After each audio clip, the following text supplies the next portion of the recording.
Hey guys, this is Brad from Blue Nile Farm. Today I'm going to show you how to use a plastic welder. This one's made by Unjip. And what we're going to do is we're going to start to seal some cracks on this hay hut. And I'm going to show you different ways to strengthen it in the process to make a good solid weld that's not going to break. You know, this is a hay feeder used by horses, so there's going to be a lot of pressure of them pushing on it, pulling on it, so the welds have to be strong. So I'm going to show you some techniques that you can use to fix basically any crack and to give you an idea how to use one of these flat iron welders. So stay tuned. So as this Unjip welder is starting to warm up, basically what I'll give you an idea of what I've done is along the feeder parts here in the holes, horses were actually putting their heads in and they started splitting and cracking the plastic from here all the way to here. So what I wound up doing is taking an all-turn hot stapler, and I stuck staples on the inside of here to secure it and keep it in place. And it's semi solid. But what we're going to try to do now is take plastic and to coat it and actually to strengthen it even more. Now there's different ways we can go about doing this, but the first thing you have to do is have the right type of plastic. And this plastic comes from a piece that was part of this hay hut, so I know that it's chemically, the components of this plastic match the components of this plastic, so it should blend very well. Second thing we need to do before we even start to do this, we need to clean the area. So we're going to use methyl ethyl ketone or something that's similar to, because in Ohio methyl ethyl ketone is restricted, and there's a methyl ethyl ketone is really good for cleaning plastic type parts. We're going to use that to kind of wipe this down. And then I'm going to take this piece of plastic that we have and I'm going to show you how we weld it into this crack and try to seal it. And we're not only sealing on one side, but we're eventually going to seal it on both sides. But I'm going to show you other ways besides just adding plastic to this and how we can strengthen and get a better weld. So, but first thing, we're going to clean this off with methyl ethyl ketone. So this product here is Clean Strips, MEK or methyl ethyl ketone substitute. And all we're going to do is put it on a rag and just kind of wipe down our area that we're cleaning.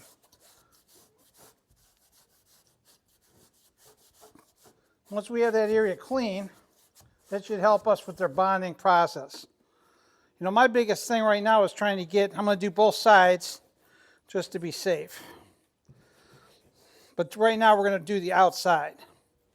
Now what I'm going to show you is these are actually the staples that were put in on the opposite side. And here's one that actually went too deep. But I went through the whole crack and I took the staples and I stuck them on the inside. So that's kind of like a supporter, like a mesh. But we're going to do a couple different processes. And there's different ways that you can strengthen. And today what we're going to do is a couple of things different. Now when you melt plastic and you melt it on here with that hot knife, it's going to look like this. It's almost like plastic just kind of gooed on here. And I just kind of took a strip of plastic and melted it over the crack. And what we're going to wind up doing is not just leave it like this, because to me, this is a very weak weld. And what I've learned is to use other components will strengthen our weld. So what we're going to wind up doing is on the edge here in the corner, this is where it breaks. You know, it's not going to really break around the middle here. It's always going to start here. So what we're going to do is we're going to take mesh, and we're going to put mesh, just even a 1-inch piece, but we're going to embed mesh on both sides at this corner and also on this corner. But we're going to do it here first because I put a little bit of plastic in here so I can use it as a melting, to melt through our screen. So we're going to use stainless steel screen, and we're going to cut a little piece and set it in here. And I'm going to show you how we do that with our Unjip flat iron. So here's our Unjip iron. Here's a piece of stainless steel screen. And what we're going to do is we're going to heat this area up just a little bit, just to get it to start to get warm. Then what I'll do is I'll take my stainless steel screen and I'm just going to press it into the plastic. And I'm going to let the plastic kind of melt through it, trying to embed it into the plastic. I'm going to take my time because once it gets hot, it's going to get soft. And this is going to provide a lot of strength on the corners. So one of the best ways to make a solid piece is to use screening. Now, I have hot staples in there, and those will hold, but with this added strength, it's going to make it a stronger weld. Now, you don't have to do all this all at one time either. You can come back and do it in pieces. But I find it using the stainless steel screen and embedding it into the plastic, it definitely helps. And you can actually mold plastic over the top of this, and that's what we will do that also. But we want to kind of build strength. Now, on certain products, you may not have to use this because you don't need that extra strength to do it. If you have a piece that, really doesn't take any abuse, there's absolutely no reason to use, the mesh. And I'm going to put the mesh on both sides because obviously this is a break point. When you go farther down the crack, that's not going to be an issue. So I'm not worried about it add strength. But the downfall is that the weakest type of plastic that you can melt, in my opinion, is just straight plastic on plastic. There's nothing that holds it there. So anytime you can add some kind of filler, it's going to give it more strength. So what we're going to do is we added some screen here. So what we're going to do from this point down to this point to add some strength, we're going to add steel wool. And what the steel wool that we're going to add is fine steel wool. And it's going to basically be like little hair fibers that will mix into the plastic, and it's going to provide a lot of extra strength on the outside. I'm not really looking for appearance as much as I'm looking for strength. Steel wool from this point down here. And what we're going to do is we're just going to kind of break down a little bit of strips of these fibers. And what we're going to do is we're going to soften up the plastic here. And you'll notice once we start adding the steel wool in, that once it starts getting hot and mixing in with the plastic, it creates a stronger bond, and it almost appears that our plastic is going to actually flow better. But it creates such a strength because of the fibers of the steel wool that our plastic piece is going to be a lot more solid. And it's going to make it almost unbreakable down the road. It's kind of like our own screen without being a screen. And what's nice about this knife, it's basically we're just soaking it right into the metal.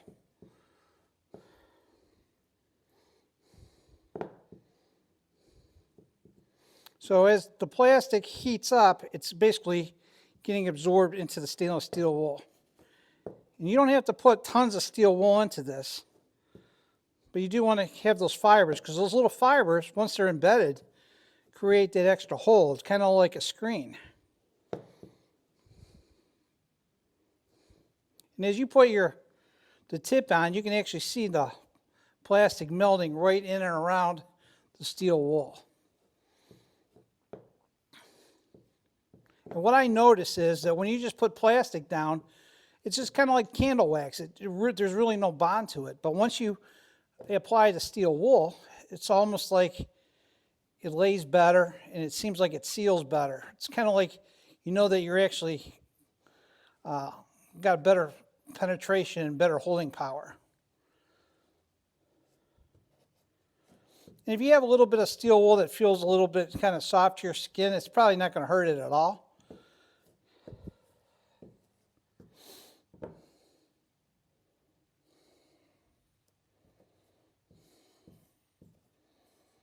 There you have it. So we'll continue on down the line here. All right, so we have our piece here right now with some screen that's showing. So what I want to do is I want to actually melt more plastic in here, because even on top of that screen, I want to add more steel wool. So with this welder, all we're doing is trying to coat lightly and coat over all our screen, because I want to create a little bit of a base. So then when I put this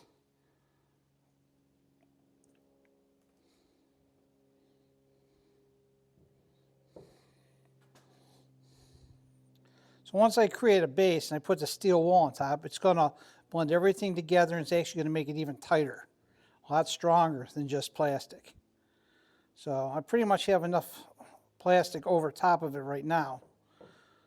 that I'm pretty satisfied with it. And I'm kind of blending it up to the top and up the bottom. It's really hot. So right now, I'm going to do is take a little bit of steel wool,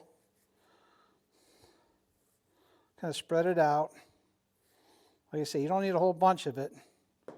And then I'm just going to embed it right into our piece.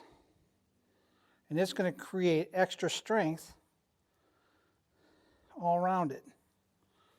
And I'll pull it through and leave the rest.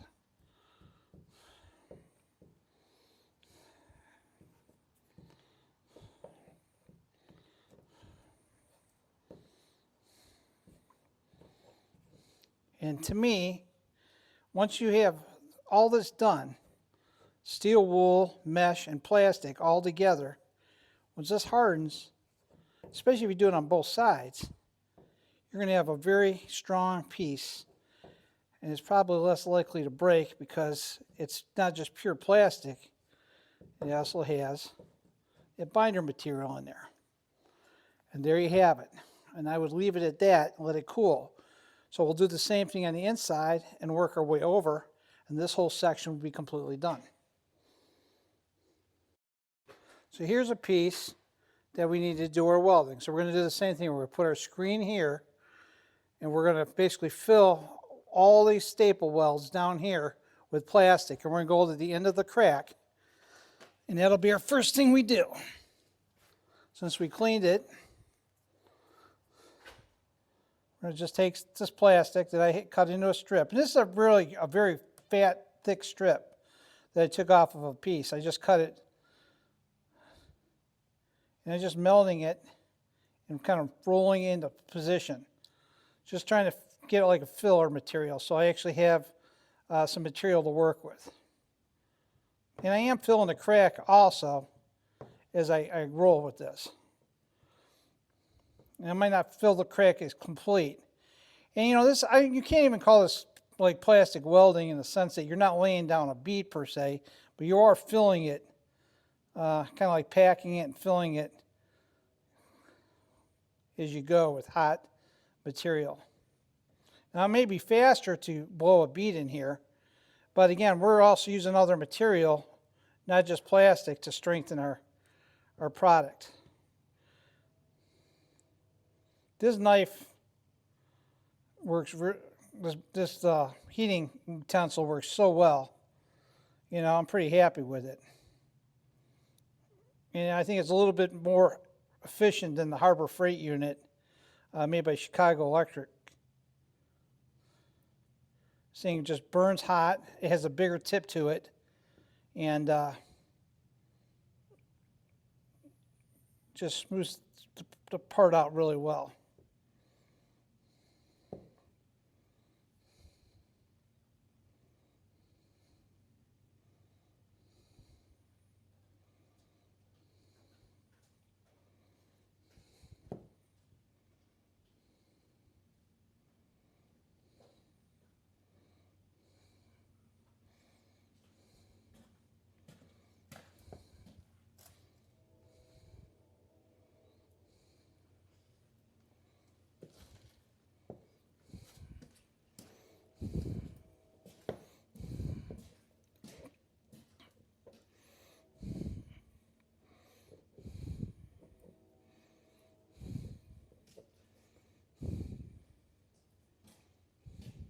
All right, so once that plastic's in here, take some mesh, start flattening it out.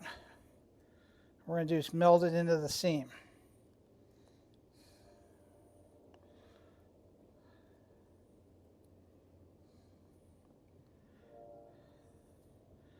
Now I could actually melt the mesh all the way around the seam too. Went from this side to that side. Probably would have been probably a better way of doing it. But I try to keep most of the strength. Actually, that'd probably be the best way to do it. And what's interesting is this screen, once it starts to embed and it cools, you know, you can actually kind of wrap around pieces, and it does hold pretty well.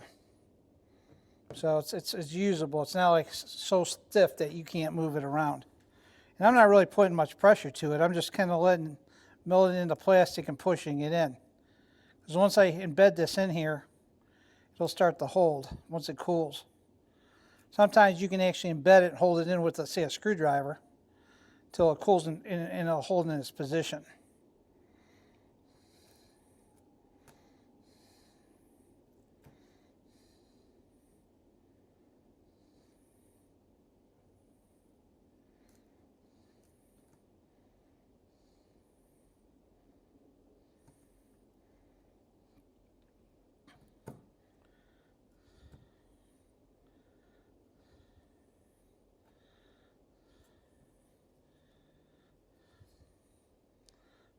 I'm going to get a screwdriver because I can see it's kind of raising up a hair. So I'll just kind of press it until it gets hot. Let the scissors hold it in position. And once it cools, she won't move. And it doesn't take that much for it to cool, just enough to get stiff. So there you have it.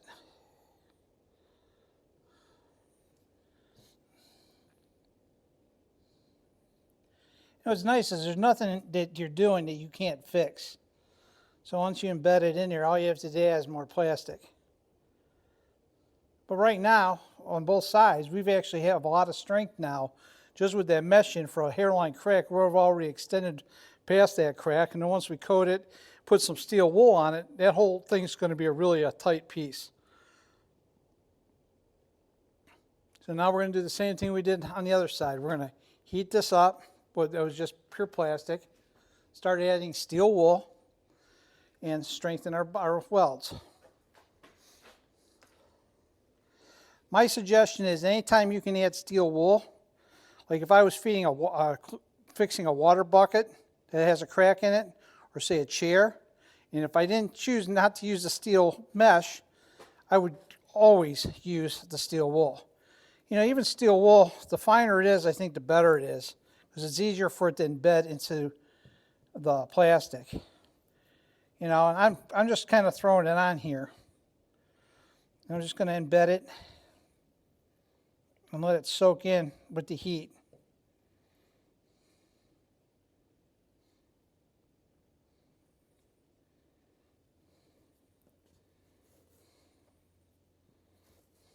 Boop.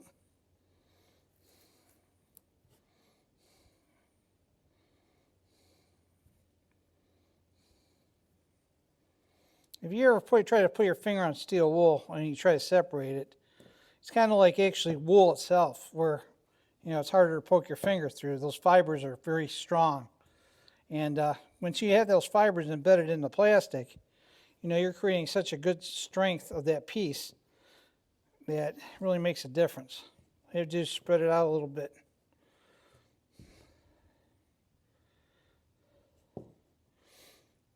And some people may say this is unorthodox, but you see a lot of guys in these videos talk about using steel wool, and I have to agree. It's a very useful product, and the price of it, you know, I found this fine steel wool, Harbor Freight. I think it was a roll of 12, was like $2. So, you know, I'll be lucky to go through 12 rolls. So it's cheap. You know, this whole process of fixing plastic is very cheap because realistically, this welder here, I bought as a kit and I did a video on it. And it was like $60 for the deluxe kit. And it had a lot of different parts in it, and it has 4 extra tips. You can go to Harbor Freight, buy one from Chicago Electric, and it'll cost you $20 for one not on sale. And if it's on sale, it costs you about 15 bucks. You know, and that's cheap. But the downfall with that unit is the tip gets very hot, and if you put pressure on it, it will eventually bend on you. You know, and this unit here was very, very strong.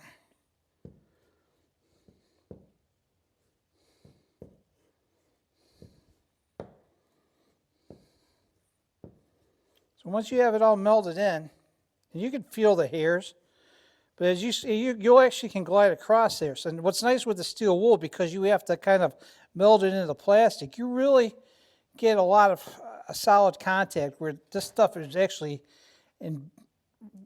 welded into the plastic. Like you actually have good solid coverage, and you almost feather it out as it goes. I'm very happy with, these welds once these are embedded. Like they're going to last. If you just put plastic over this, I honestly believe that you will not be happy with your welds. But once you add steel wool, it's amazing how it all kind of like falls into play. The plastic melts in with the other plastic, and it forms such a stronger bond. You just know that it's going to last. I'd be surprised if this thing cracks, and I know it's not going to crack at the joint, especially with the screen on both sides and the steel wool. That thing will be on really strong.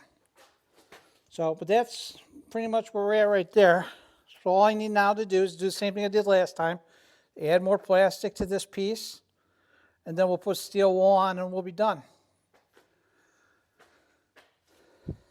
I have a little tiny piece here just to use it up. Get it to melt.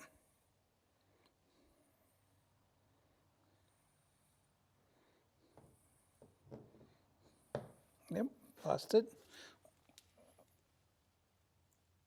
It's too small. I'll have to get a bigger piece.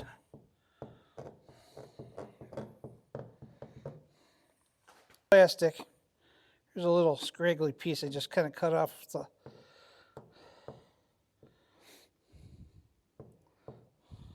grinder. Came off.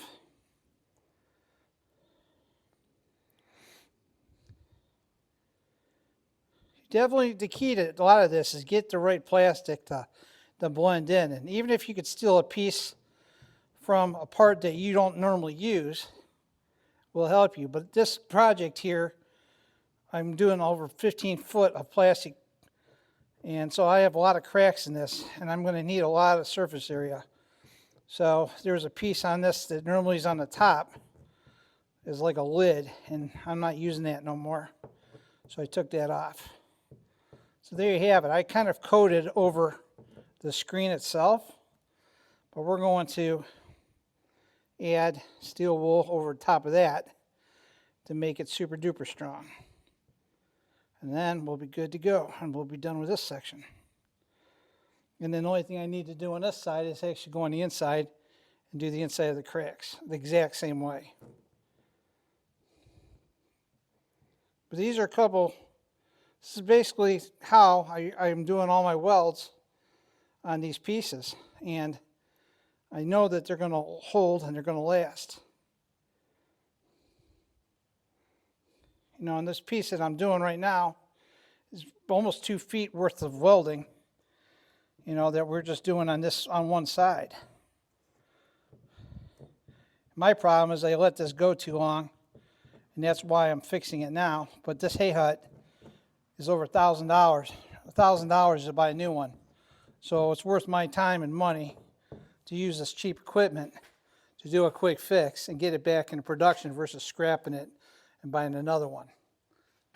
All right, so now that we added our plastic, now we're just going to add some steel wool to it. And again, it's not that I add much, just a little bit, just to embed it.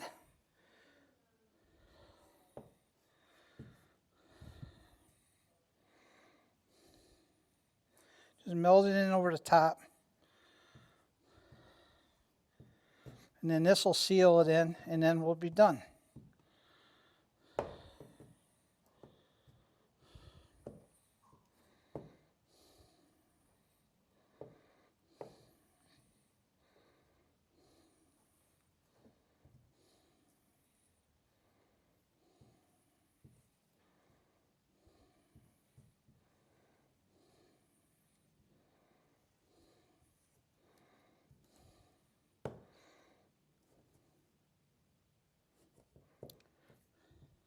It's a very simple process. You can basically fix just about everything. If you're a part that doesn't need to have the strength, you don't even need to go to even the steel wool. But I do think that adding a little bit of steel wool will blend in and strengthen any part you put down, and I think that it'll hold better for you regardless. Straight plastic, for some reason, Just looks like wax, and it doesn't seem like it has the same type of gripping power, and it doesn't lay as well. But once the, like I say, once the steel wool's on, and maybe it's because I'm really putting the time to flatten out the weld a little bit too. I think that helps as well, because you kind of have to blend it in a little bit better. But the steel wool will definitely give you strength that you would definitely not have because of the fibers.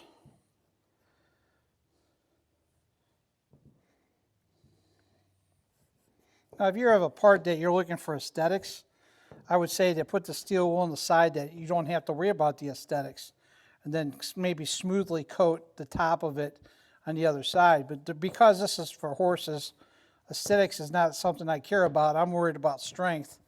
You know, for me, the most important part is strength. So I'm going to coat both sides, and you'll always have a stronger weld if you have both sides covered versus just one. So, but this is one side, and this is done. So I'm pretty content with that, and I'm sure that this is going to last.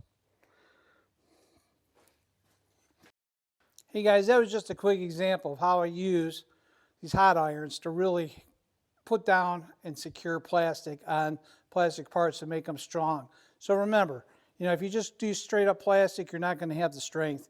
If you do plastic with steel wool, it's definitely going to give you a lot more strength. And of course, if you use screening, it's going to be strong. But when you can couple steel wool on your screening, if you can do both sides of a piece, it's going to be super duper strong, and you're going to get a good contact with it. So that's just something that I suggest you do. Clean your welds before you start dripping in plastic and melding it in with methyl ethyl ketone or something that's close to it. It's made for plastic. Don't use acetone. Isopropyl alcohol will work for you as well. And the other thing that you need to be aware of is that use the right plastic material when you're using filler. If you can steal a plastic from a piece that you're working on, you're going to be guaranteed that it's going to be of the right chemical composition to blend and mix with your plastic project that you're working on. And normally there's always some part of a piece of plastic that you can do without. You know, even on buckets and stuff, even on the corners, you can steal a little bit of the corner, cut off a piece or so, and use that to meld it back in. You know, but again, there's plastic pieces that you can purchase that hopefully are the right composition. And to really go into that type of stuff, and I'm not an expert on it, will be for another time. But again, you always try to match the plastic that you're welding to with the same similar plastic, and that's the only way it's going to bond properly. Hey guys, with that said, hopefully that was helpful to you guys, give you a little bit of an idea of how to go about doing this, and I'll talk to you guys soon. So take care.